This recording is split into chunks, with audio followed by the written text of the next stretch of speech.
Buenas noches. Damos inicio a este ciclo de charlas informativas. Hoy tenemos como disertante al magíster Osvaldo Díaz y voy a proceder a leer un breve currículum de Osvaldo.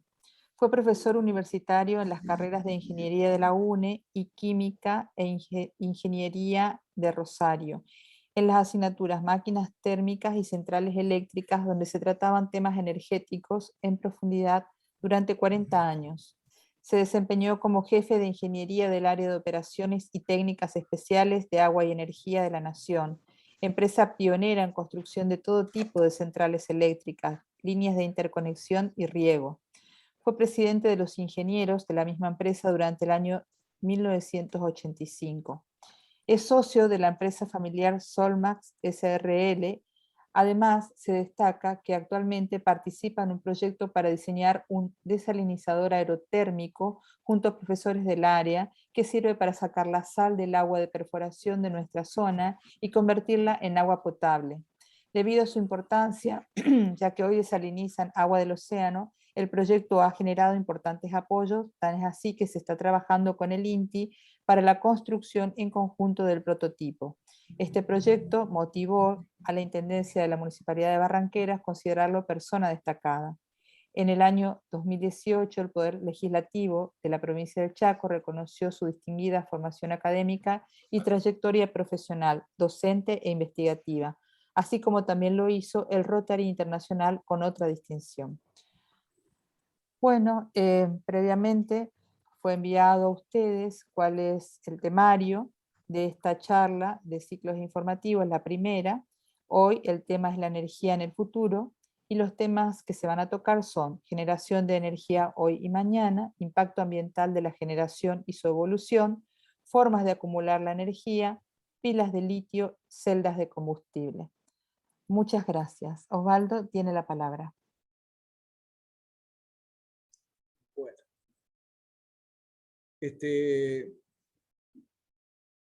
cuando yo empecé a trabajar en la parte de energía, lo hice en la central termoeléctrica de Sorrento. ¿Se me escucha? Sí, Osvaldo, lo escuchamos muy bien. En Rosario, ¿no es cierto? Ahí lo hice en el laboratorio químico. Pero en el año 77 necesitaban un químico acá en la zona y en un concurso interno que gané, tuve que venir a trabajar, pero acá ya no lo hice en laboratorio químico solamente, sino el laboratorio químico era una parte de todo lo que generaba el puesto. El puesto era hacerme cargo de toda la operación y técnica especializada del noreste argentino. O sea, empezábamos en Clorinda, Formosa, Barranquera, Sáenz Peña, Corrientes y terminaba en Goya. Así estaba el sistema que se llamaba Sistema Interconectado Noreste. Hay algo que fue un impacto, una de las primeras cosas que impactó en lo que era la parte ambiental. Había un buque que traía 5 millones de litros de combustible para usarlo en la generación eléctrica. En ese momento, los jefes nuestros eran técnicos, la mayoría. Éramos poco profesionales en ese momento. Estamos hablando del año 77 y escasamente en química. Y cuando yo había hecho el rendimiento de la usina que tenía ciclo Rankine. El rendimiento de las usinas en ese momento, aunque parezca mentira, andaba en el 22-23%. Estamos hablando de un rendimiento muy escaso. Cuando estábamos descargando en el muelle acá en el Riacho Barranquera, yo le digo a mi jefe, se llamaba Harry Miles Wheeler, un inglés, le digo, jefe, qué lástima que de acá nosotros estemos tirando, de estos 5 millones de litros, estemos tirando 3.800.000 en forma de calor. Me dice, ¿cómo es el tema? Me dice, es increíble esto. Y le digo, sí, por el rendimiento que dio ayer. Tal es así que dice, mira, yo lo voy a llevar y lo voy a hablar con los jefes de las distintas zonas de agua y energía, porque todos lo palpamos a eso, pero no, nadie nos dijo de la forma que vos lo dijiste. Claro, yo había estado haciendo el rendimiento de la planta. En ese momento, en agua y energía se generaba con 2 máquinas, en agua y energía y en todo el mundo, con 2 máquinas que tenían un consumo elevado. Los rendimientos no pasaban el 23%. Esas máquinas generaban para producir 100 megavatios, acuérdense en este número, lo voy a redondear, pero no es exacto, no es justo. 45.000 metros cúbicos de anhídrido carbónico por hora. Bueno, gracias a estudios de la ingeniería y al progreso de la ingeniería, que eso lo pude ver, que vi la transformación, se empezaron a usar ciclos combinados. O sea, combinaban una máquina que se llama turbina de gas, que usábamos para generar energía, con el ciclo vapor, y la combinación de eso subía los rendimientos cerca del 60%. Que son los ciclos que se están usando ahora para generar energía eléctrica. Los ciclos combinados tienen más o menos una producción de 16.000 metros cúbicos de carbónico por hora. Ojo, pasamos de 45.000 metros cúbicos de carbónico por hora para producir 100 megavatios a 16.000. Es una cosa de loco. Y además, antes lo producíamos con un combustible que era muy contaminante, ¿no es cierto? Que era o el carbón del río Turbio o en la zona de Buenos Aires se usaba mucho el carbón del río Turbio o Fueloy. Recuerdo cuando el Fueloy dejaba como un residuo en la caldera y para que no interfiera en la combustión, producíamos el soplado de las calderas. El soplado de las calderas producía, pero tanta, una nube de carbonilla tan grande que las mujeres nos venían a la usina a decir que no lo hagamos más. Fíjense, pobre la gente que estaba en los alrededores y tenía asma o sufría otra cosa en los pulmones. Bueno, pero era así, no era acá solo, era en todo el mundo. Tal es así que todavía, cuando fui a Inglaterra, un ingeniero que estuve hablando me dice, y todavía hay resto de carbonilla acá en los edificios en Londres. Y realmente es así, hay resto de carbonilla. Se puede llegar a notar. Desde esa época. Bueno. Hasta ahí tenemos un concepto de lo que pasó con la energía. En ese momento y hasta el día de hoy, la energía está cubriendo la demanda. O sea, una ciudad me demanda tantos megavatios y yo produzco tantos megavatios para poder cumplir con las necesidades. Pero hay un concepto que está cambiando. Muchos no se dieron cuenta. Se está usando energía en forma de acumular energía. Es como, el ser humano. Antes necesitaba alimentos y salía a buscar el alimento inmediato. Tal es así que nuestras madres compraban la leche y la tenían que hervir rápido para que no se corte. Posiblemente los jóvenes no se acuerden, pero los que éramos grandes, los que somos mayores, sí. Después, en este momento tenemos tantas posibilidades de conservar la leche que nos da una tranquilidad en el abastecimiento de ese producto. Bueno, y con todos los alimentos. La energía va hacia ese ritmo.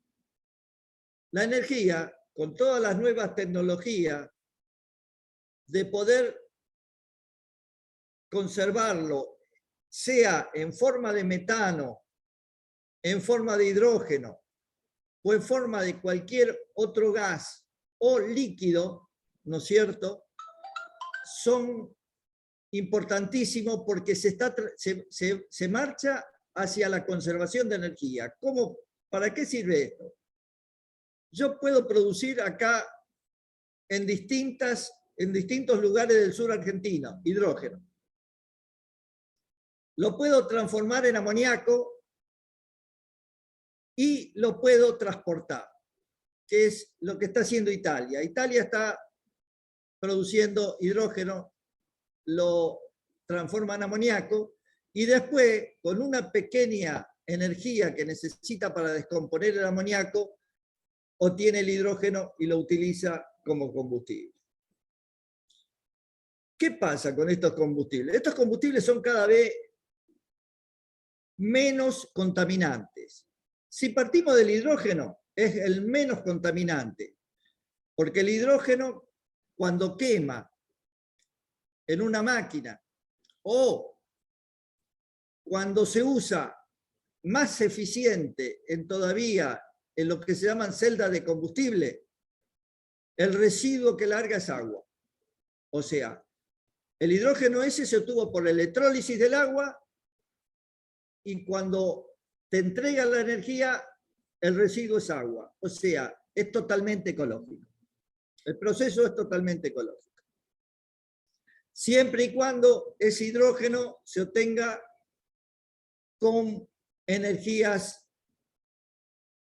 verdes, o sea, como ser energía eólica, energía solar, energía hundomotriz o cualquier otro tipo de energía. A eso se está tendiendo y a eso estamos queriendo dirigirlo. O sea, el concepto no es solamente producir energía para abastecer inmediatamente a las poblaciones, sino acumular de una forma u otra energía.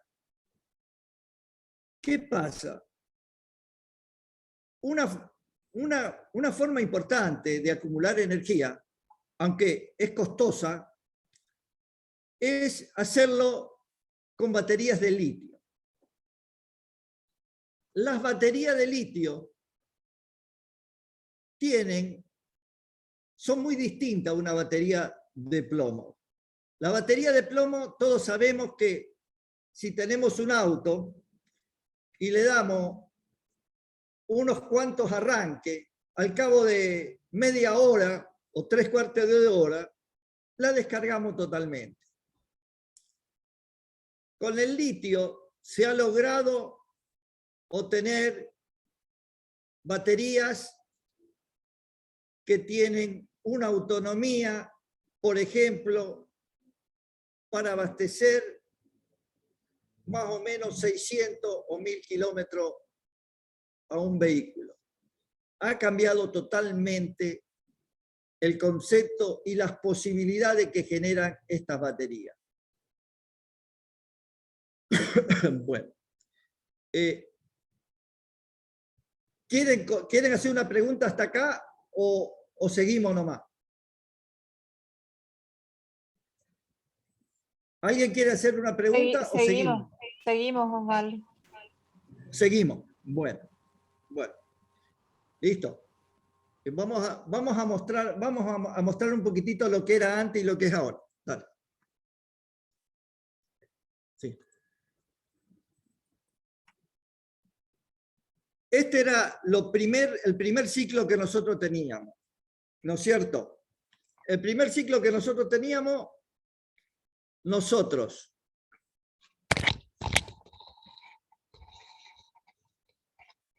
quemábamos combustible, carbón o fueloil en una caldera, producíamos vapor y movíamos una turbina y generábamos energía eléctrica. Esto era muy contaminante. ¿Por qué? Porque la caldera quemaba carbón o fueloil, que son combustibles de alto contenido en azufre, una cantidad de ácido sulfúrico al medio ambiente impresionante, material particulado en cantidades extraordinarias, y bueno, y para qué hablar la cantidad de monóxido de carbono, de dióxido de carbono por cada kilogramo de carbono que quemaba. Pero era la forma que tenía el ser humano para sobrevivir.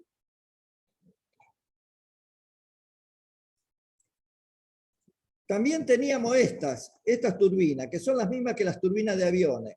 Tienen un compresor, una cámara de combustión, donde entra el combustible, se genera la combustión, y ahí la combustión va y mueve, los gases de la combustión mueven directamente la turbina. Acá las temperaturas son terriblemente altas.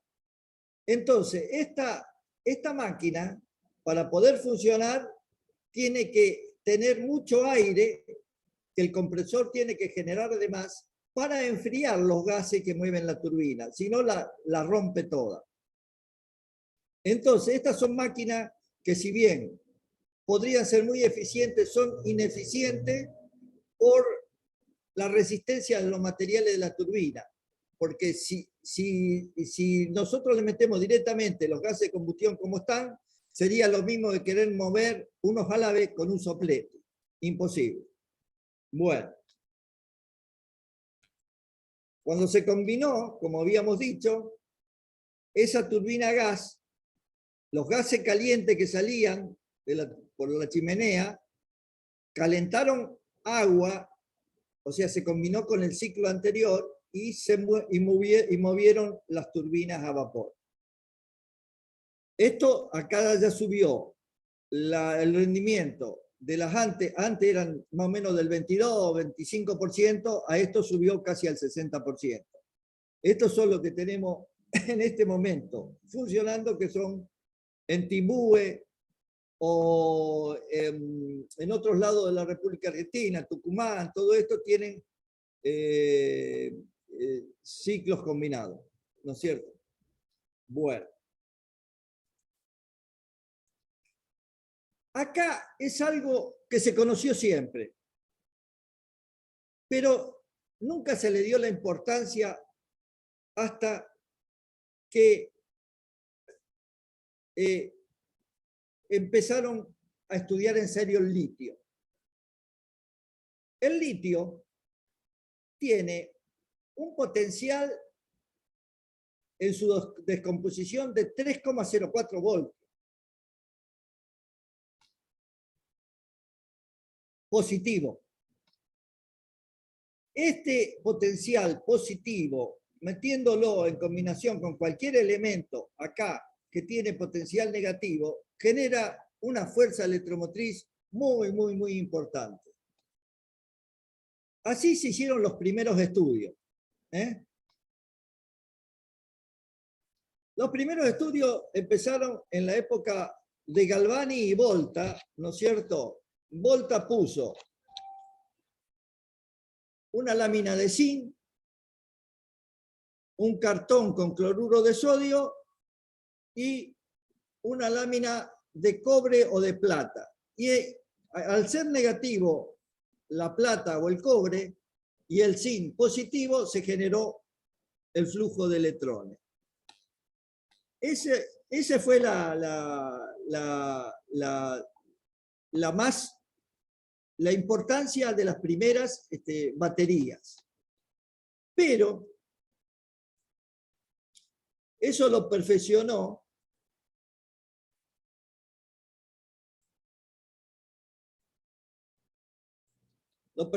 Daniel poniendo una lámina de zinc, otra de cobre,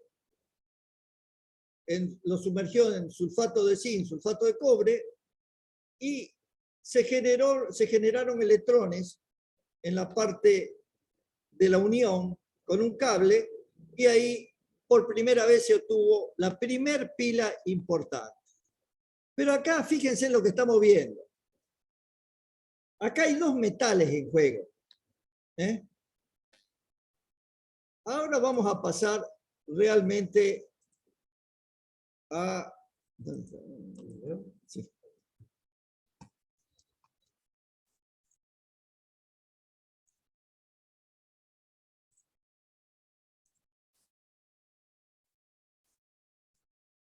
Ahora vamos a pasar realmente a este fenómeno extraordinario. Este es el litio. El litio dijimos que era un elemento con un potencial positivo muy, muy importante. Fíjense que ustedes que tiene un electrón.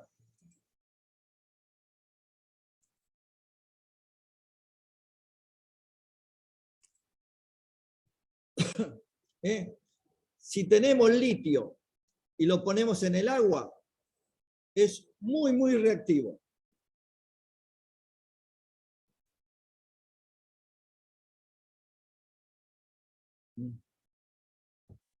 Pero el litio no se encuentra en estado de litio solo, se encuentra en forma de óxidos de litio. Acá está el litio y el óxido. Si nosotros logramos separar el átomo del litio del óxido, acá separamos el átomo de litio, lo separamos del óxido, y se genera el electrón por un conductor, genera una corriente eléctrica por sí misma. Fíjense, se le separa el electrón porque el electrón es muy lábil y genera la corriente eléctrica por sí misma.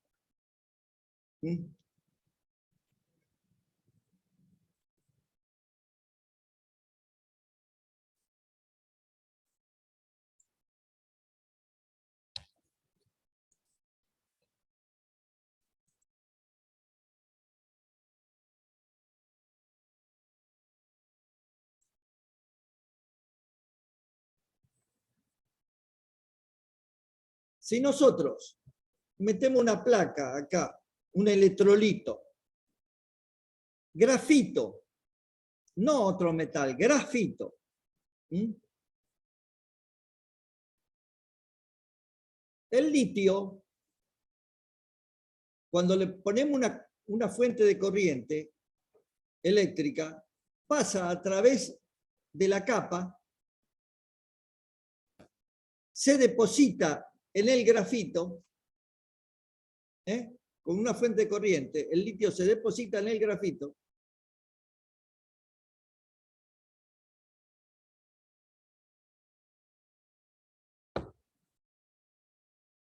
y los electrones se depositan en la parte superior del grafito. Y los litios vienen acá a la parte inferior de las capas de grafito.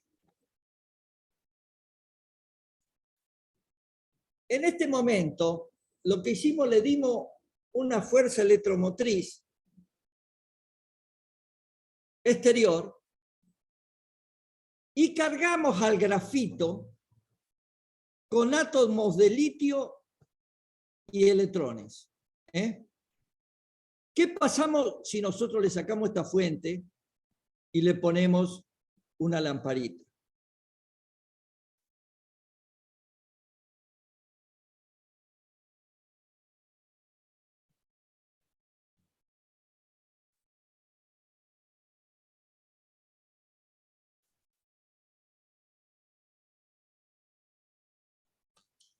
Ahí está.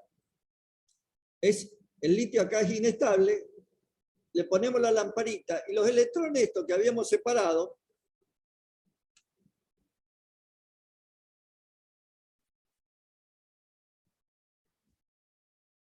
pasan hacia el óxido y el litio catión vuelve al óxido.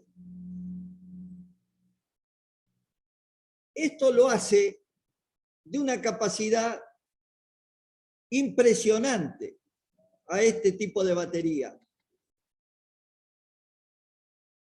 Esto fue hasta este momento. Se está aumentando muchísimo el rendimiento de las baterías de litio con el uso de grafeno. El uso de grafeno también es carbón, pero con otra estructura, y permite acumular más litios y electrones dentro de su masa. Entonces forma una batería con mucha más capacidad de daño y con mucha más posibilidad de hacer kilómetros con menos cantidad. Pero ocurre una cosa muy importante. Dijimos que teníamos el hidrógeno. ¿Mm?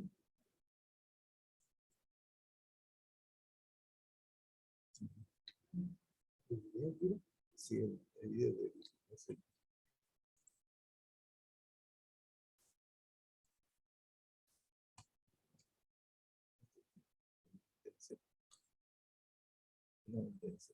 ¿Cómo? El de la celda.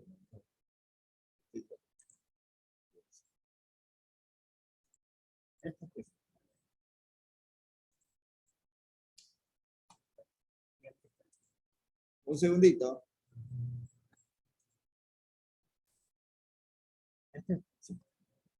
Acá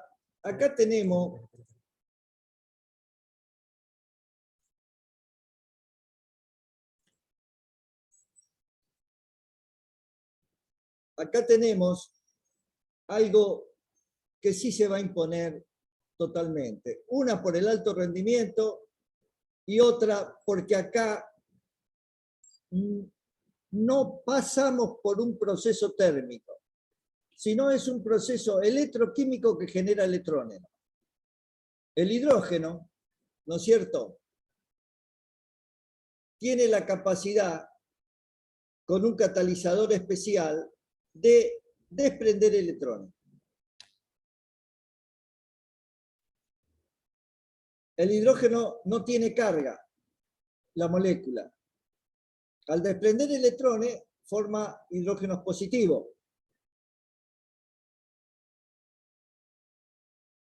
Esos hidrógenos positivos atraen al oxígeno del aire,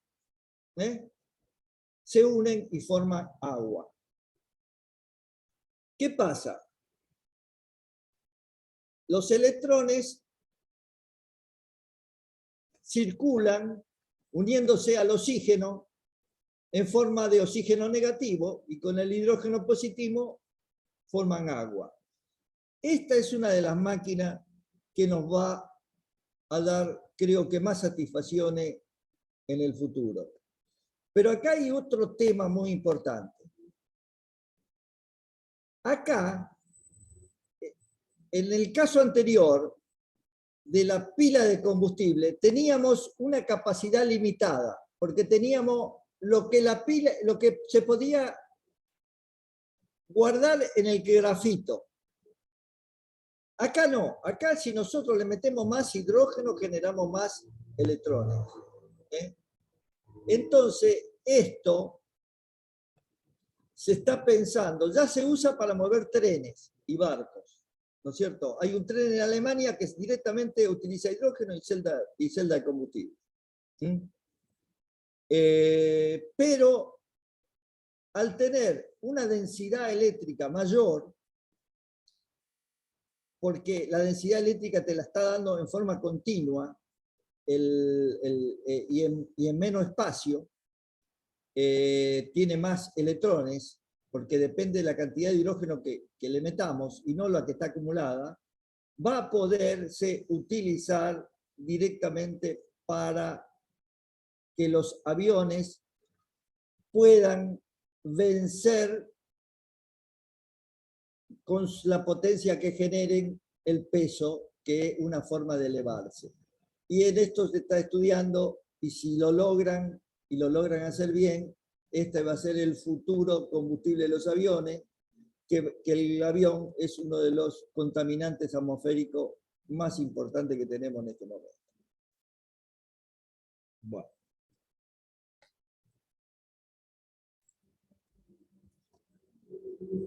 Bueno.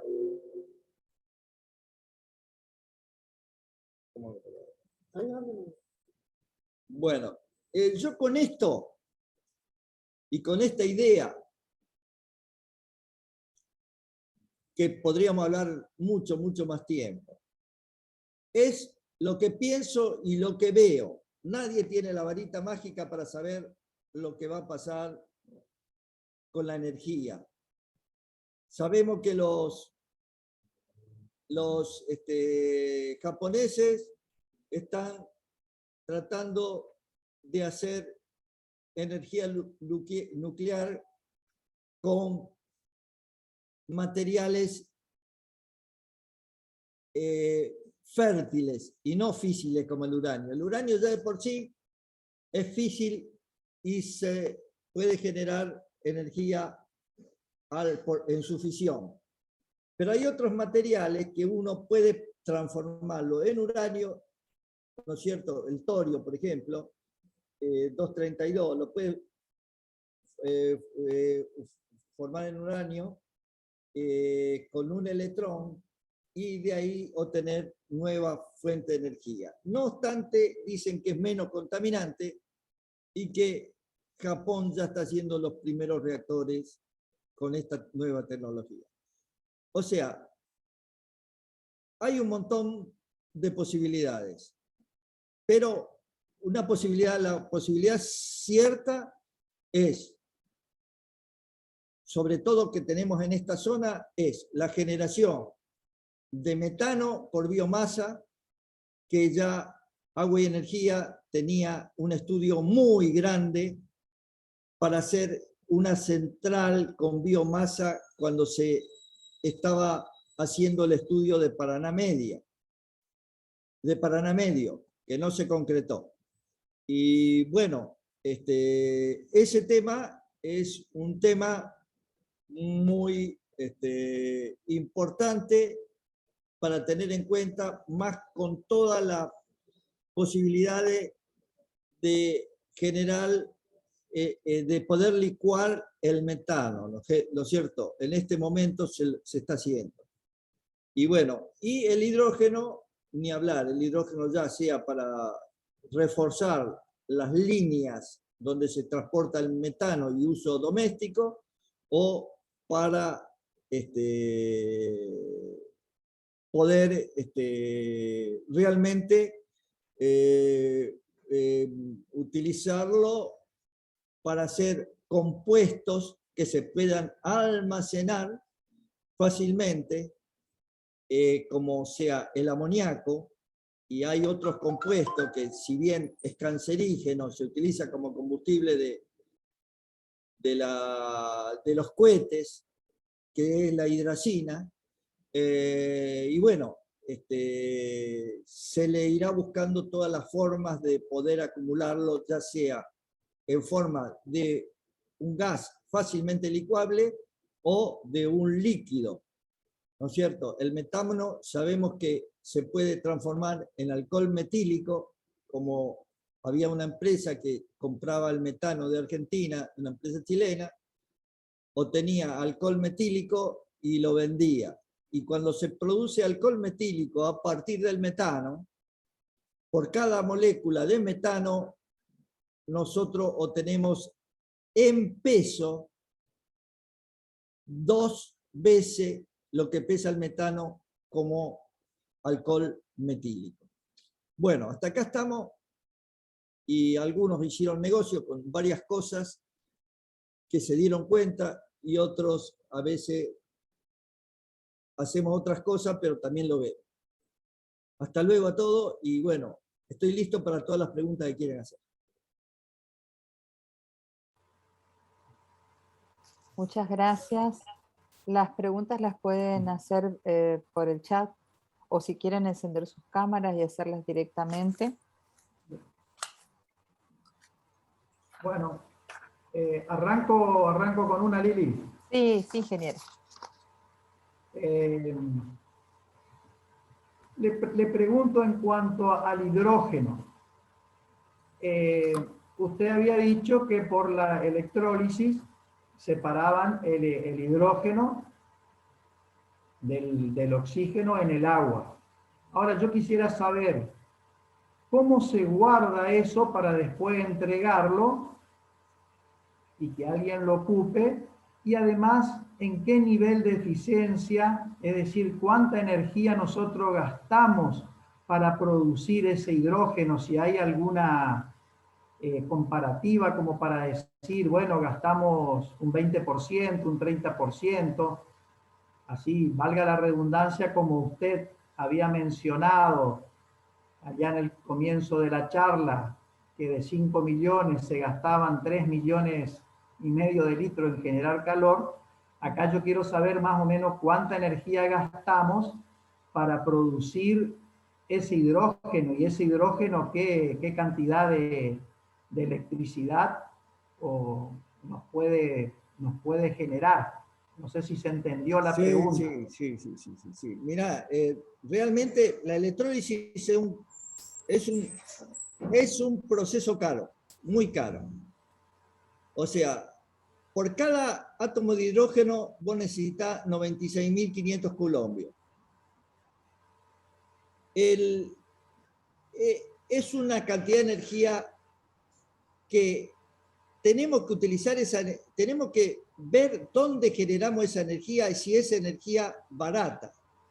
Energía, por ejemplo, yo tengo en un lugar la posibilidad de producir hidrógeno y transportarlo en forma de electricidad, quemándolo o de otra forma, me es muy caro y es un método ecológico, o sea, por la parte mareomotriz o por la parte eólica o por la parte solar, me da la posibilidad de tener esa energía acumulada, pero no es una energía barata. No es una energía barata. Pero sí es una energía, es una de las formas de acumular energía. Ahora, es más barata que acumularla en baterías alcalinas, porque fabricar una batería alcalina es muy cara, ¿no es cierto? O sea, la batería alcalina yo calculo, porque nadie tiene la varita mágica realmente, que se va a usar sobre todo en medio de movilidad.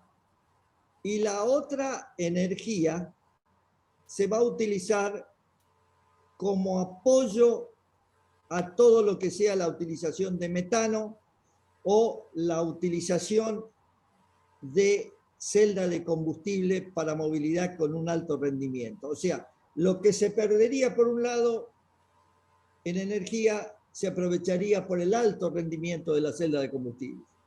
O sea, igual toda esta tecnología, como lo está haciendo Italia, en toda su costa, lo está haciendo y lo está transformando en amoníaco. Y ya están haciendo cada vez más eficientes los métodos de la electrólisis. Pero la electrólisis no es un método barato. Tal es así que uno de los componentes más caro en Aluar es la energía eléctrica que consume para purificar el aluminio. O sea, y cada vez que vos tenés que mover un metal, un átomo de aluminio o un átomo de hidrógeno o lo que vos movieras, necesitas 96.500 coulombs, que es muy alto. Es muy alto. Lo que pasa es que si vos tenés viento en algún lugar y no lo estás aprovechando, bueno, ahí apunta esta forma de buscar las energías ecológicas y transformarlas en hidrógeno, ¿no es cierto? El mundo lo está haciendo. Lo más fácil es quemar petróleo, ¿no es cierto? Pero lo está haciendo por el efecto invernadero que nos sale más caro que cualquier forma de energía, porque el efecto invernadero nos está produciendo inundaciones, sequía y demás cosas y catástrofes por todos lados. Hasta puede llegar a producir una hambruna mundial. La gente no lo sabe, pero no es para preocuparse. Pero el que más o menos habla con gente que anda en el tema se da cuenta, ¿no es cierto?, de todo lo que hay en juego, ¿no es cierto? Pero es así, no es barato, no es barato, no es barata. Yo no podría dar un número, pero realmente lo más conveniente sería no producir hidrógeno, sería utilizar directamente la energía. Pero estamos en que no la podemos acumular. Esa es la energía que tenemos que producir para consumirla. Entonces, la única forma de ir acumulándola que conocemos hasta ahora es acumulada en forma de hidrógeno o en forma de celdas de litio, ¿viste? Antes, Agua y Energía había hecho un par de intentos de hacer, de bombear en lagos agua en los momentos que, por ejemplo, a la noche, que bajaba la demanda energética, bombeaban agua y después la utilizaban en forma hídrica. Ese es un método donde también se pierde una cantidad de energía muy, muy grande. Y otro problema es la energía, los autos eléctricos. Los autos eléctricos, todos dicen muy lindo. Pero hay otro problema con el auto eléctrico. El auto eléctrico, una cosa es si vos tenés una energía ecológica verde para cargar el auto eléctrico. Si vos pasás obteniendo energía de una central que quema combustible, ya ahí no es ecológico. Y peor, si vos cargas el auto a una distancia muy lejos de la parte de generación de la energía. La primera vez que hicimos un paralelo entre la usina de Barranquera y la usina de Formosa, a mí me llamó la atención cuando en la línea de 132 kilovolts perdimos el 7% de la energía que mandábamos. Yo sabía que se perdía, pero no sabía que se perdía tanto. O sea, si vos mandás 100 megavatios, ¿no es cierto? Date cuenta que perdés 7 megavatios, prácticamente perdés una pequeña turbina en el camino. O sea, todas esas cosas la gente a veces no la conoce, pero influyen muchísimo, muchísimo, muchísimo. E inclusive influyen mucho, mucho algo que la gente no se da cuenta, pero lo ve. Cuando yo ando en un auto en la ciudad, un auto que consume normalmente 8 litros cada 100 kilómetros, en la ciudad me va a consumir 11 o 12 litros. Eso es porque si vos no generás la energía, sea automotriz o eléctrica, en el punto óptimo y consumís y vas más despacio, vos terminás consumiendo más cantidad de combustible para producir cada megavatio o para hacer cada kilómetro.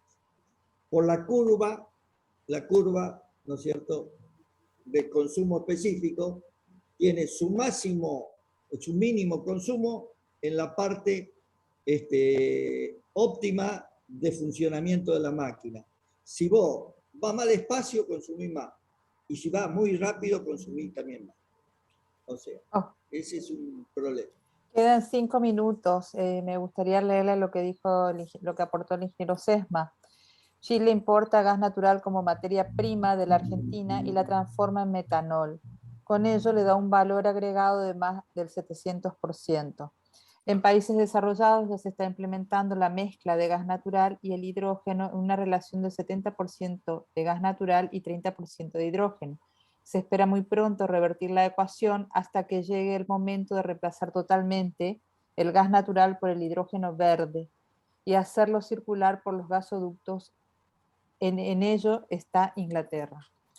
Bueno, eso es lo que dijo el ingeniero Sesma. Es una verdad totalmente. Porque ¿qué pasa? Italia e Inglaterra están buscando metas para producir energía porque ellos no tienen gas.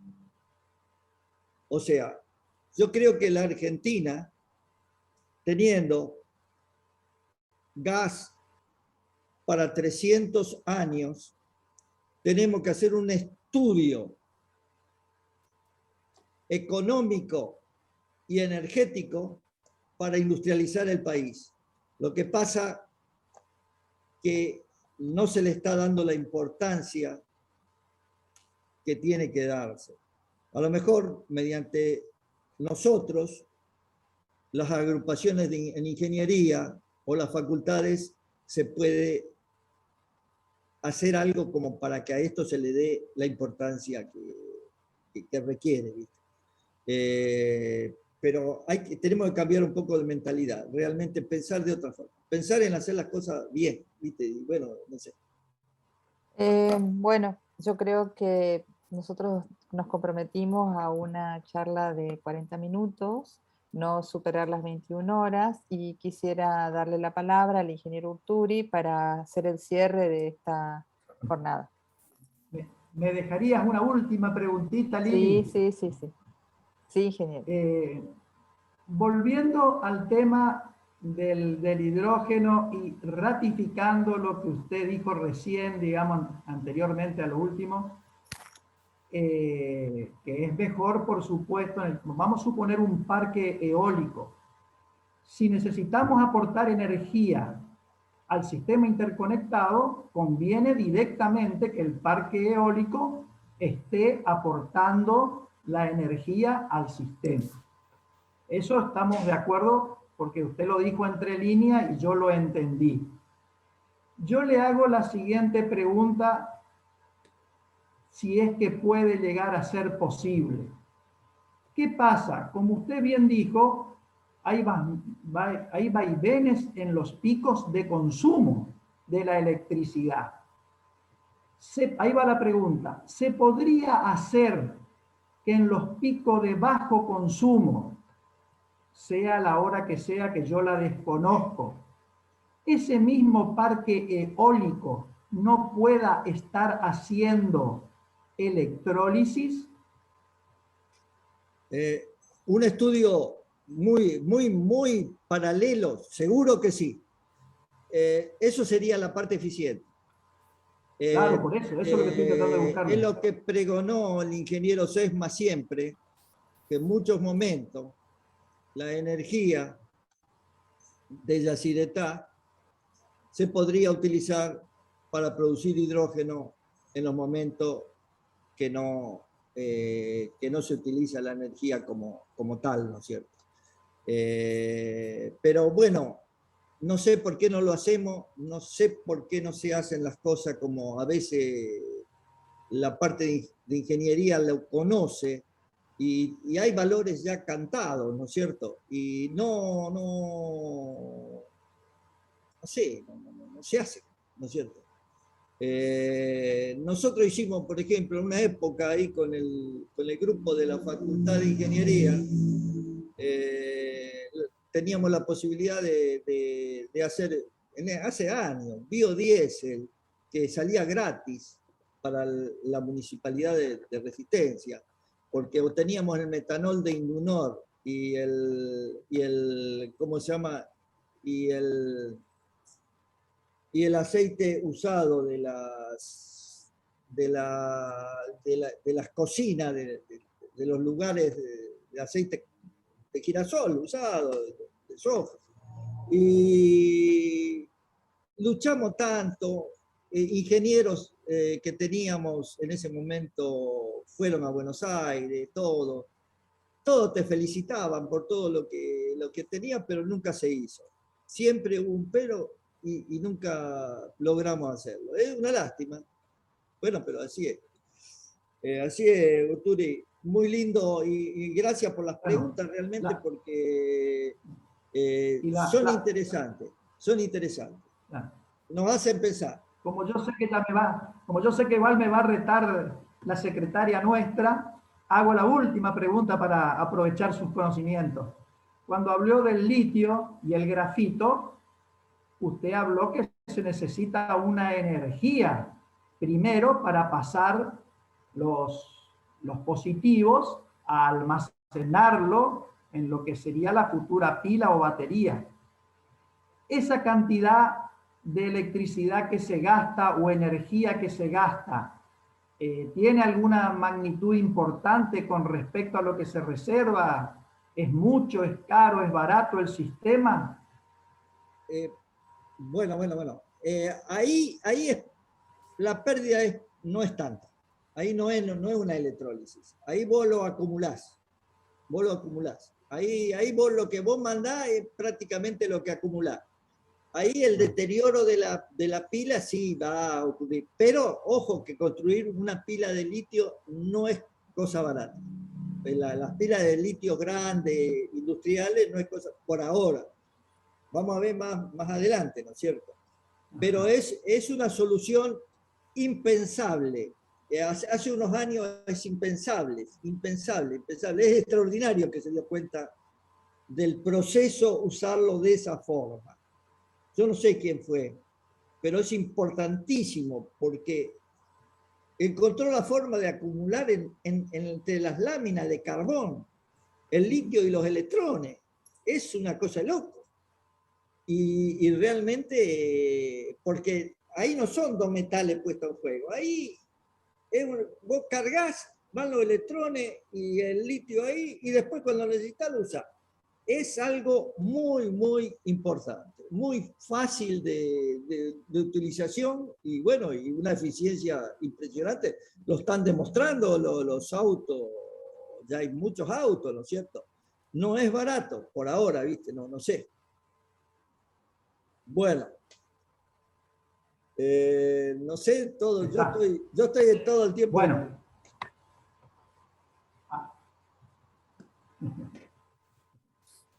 Bueno, ahora sí, Lili. Bueno, le queremos agradecer, Magíster Osvaldo Díaz, por su tiempo, por sus conocimientos y también por evacuar las consultas que se le han realizado, y a todos aquellos que se pudieron conectar, que de una u otra forma aprovechamos esto como difusión, como charlas informales, así, como charlas entre colegas para ampliar nuestros conocimientos.